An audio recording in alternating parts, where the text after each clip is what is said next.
Hi everybody, I'm Jessica Nicole Dickerson, aka JND, and welcome back to another video. So, oh my gosh, I'm so sorry I haven't uploaded since the last contemporary vlog that I uploaded. I got to day 5. That's a 5 days daily vlogging while being a full-time student, acting and whatnot, reading.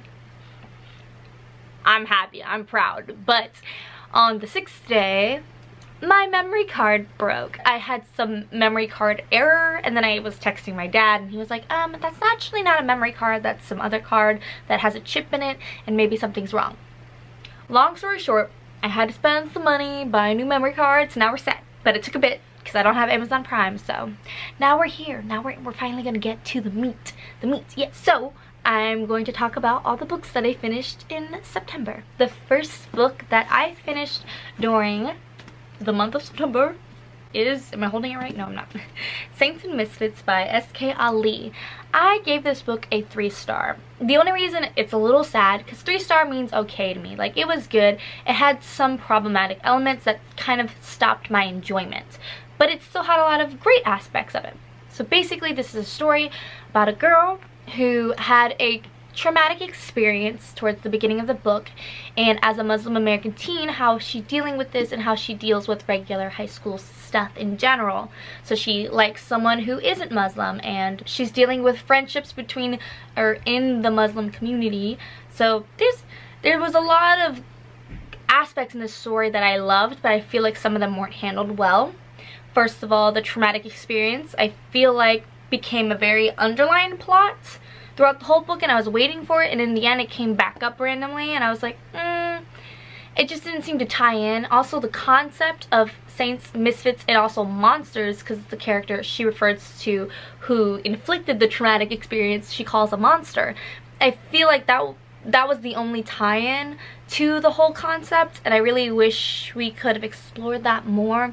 Being a misfit, being a saint, it was still interesting. The brother-sister relationship in here was great. There's also like divorced parents. This book has a lot of great rep, but I did find the narrative voice to be a little bit really annoying. She, of course, had a traumatic experience, but at the same time, she was being mean to people who were trying to help her, and then she was nice to people who were being mean to her. So I didn't understand her at all. There was a girl who was really pressuring her to speak up and do what's right for everybody, and was putting a lot of pressure on her, and like, she was nice to her and apologetic to this girl, whereas someone who has been nicer this whole time and someone who was trying to support her, she was like being really nasty to. So it's very interesting. I feel like it just maybe wasn't believable, and that's why I was struggling with it. I didn't believe why she'd be mean to this person but nice to this other person, and the friendships were kind of lost on me. I also really did like how they implemented Muslim beliefs. This book is not preachy at all, but there's a character who like writes a blog in here, and that was such an interesting aspect to this book, where he answers questions that people have, and I feel like that was just kind of really random, and I don't know if it really helped the plot line all that much. And there was also another character who she talked to who was older and wiser and believed in her, and like, there were so many elements that I feel like they weren't all completely fleshed out, and I think that's why this wasn't like a 5 or a 4-star to me, and the enjoyment level was taken back. The narrative of this girl was very, very annoying, but I did enjoy it. So the next book that I finished was The Stars and Blackness Between Them, and wow, this book was a 4-star. So poetic and beautiful. It did take me a hot second, like a good 50 pages to get used to it, because it's very much written as if it was spoken. So they're talking in their everyday jargon. So it was a little jarring, but after you get into the rhythm of it, you realize there's like a rhythm to the words. It like flows, and it's so beautiful, and I really love that. So this is about 2 girls. One girl is from Trinidad, and I believe she identifies as a lesbian or bi, possibly. I'm not too sure, but she was in a relationship with another girl, and her mom caught her and sent her to the States, and she meets this other girl who also is, I think, a lesbian or bi. She had a boyfriend, so I believe she's bi, but they like have this relationship that blossoms, and they're very, like, there's obvious love and romance, but then one of the girls finds out that she has a terminal illness and she only has a few months to live, and she starts writing this inmate who was wrongfully imprisoned, and they talk about death in such a interesting way, death and life in such an interesting way. The only reason I gave this a 4-star and not a 5-star is because I felt this wrapped up too neatly. The ending kind of left me like, that's it, that's my resolution. So that's why I had to knock it down a star, because that really threw me, and I was just like, wow, we've been talking about death and life on such a heavy level, but you're gonna kind of like not even discuss it anymore. Okay. But it was so beautiful. I really love the way it was written. I can't wait. I really want to hear the audiobook for this. I feel like it would be really beautiful. The last book I managed to read before the Contemporary-thon was Extraordinary Means by Robin something Scribner's. I actually really like this writing style. I really like this author in general. I read her previous book, The Beginning and End of Everything. I'll put a picture up. Oh my god, that book was a 5-star. It was so amazing. One of my favorite books from like 3 or 2 years ago, I think 2017, because it talks about life and moving on after a very serious chapter in your life. Oh, it was so good. This one was really interesting. The premise is that tuberculosis comes back and modern medicine can't fix it. So all these kids who have tuberculosis are sent to this kind of institution that's relaxing and therapeutic and there to solve their problems. Some of them leave the camp totally fine and cured. Some of them die in the camp. So it talks a lot about life and death too. And it does it in a very interesting way of like, how are you living your life? Are you living your life purposefully and for yourself? I feel like it could have dove more into that, but there's a heavy romance in this, which is why I think I gave it a 4-star. It introduced a lot of interesting prompts and discussions, but the plot wasn't as interesting because it's focused on a romance thing, and I did end up crying. Oh my gosh, this writing style, Robin writes like in a way that makes me so invested in everybody. It's just like crazy. I get so invested so quickly. Like the little quote on the cover, life goes on until it doesn't. That just already sounds sad, right? That was, it broke me. Now, getting into all the books that I read for the Contemporary-thon. Surprisingly, I read a decent amount. So the very first book that I finished was Color Me In by Natasha Diaz. So I really liked how this book tackled certain issues. I did give it a 4-star. I did find that the writing style and the complexity of the story was not there, so that's why I wasn't completely engaged, but it still talked about amazing things. So Color Me In is about a girl who is Jewish and black, and her parents are going through a very serious divorce. This character is passing. So passing means that she passes as white, even though she is black as well as white. They talked a lot about privilege in this book, which I really liked, and there was another character who was black who would point out the other girl's privilege, but we discussed both. The thing is that everyone has a certain amount of privilege, but it's, you know, figuring out the circumstances when I should allow others to speak when they normally don't have the chance to speak, or I should speak now and speak for myself and empower myself to move forward.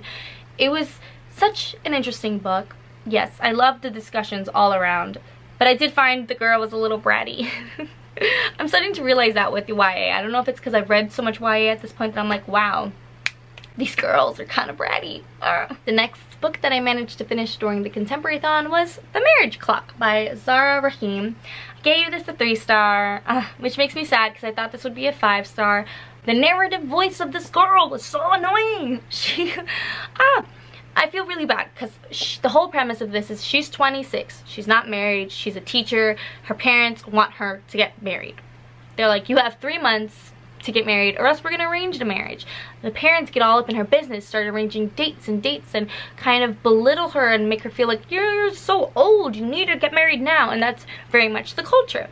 And this book was the illustrated cover challenge, the yellow book cover challenge, diverse from me challenge.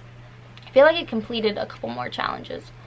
But Color Me In covered the plants on the cover, and I believe the dark topic possibly and beloved, because I think Books and Bowties liked it, but I don't know. I might be lying at this point. Who knows?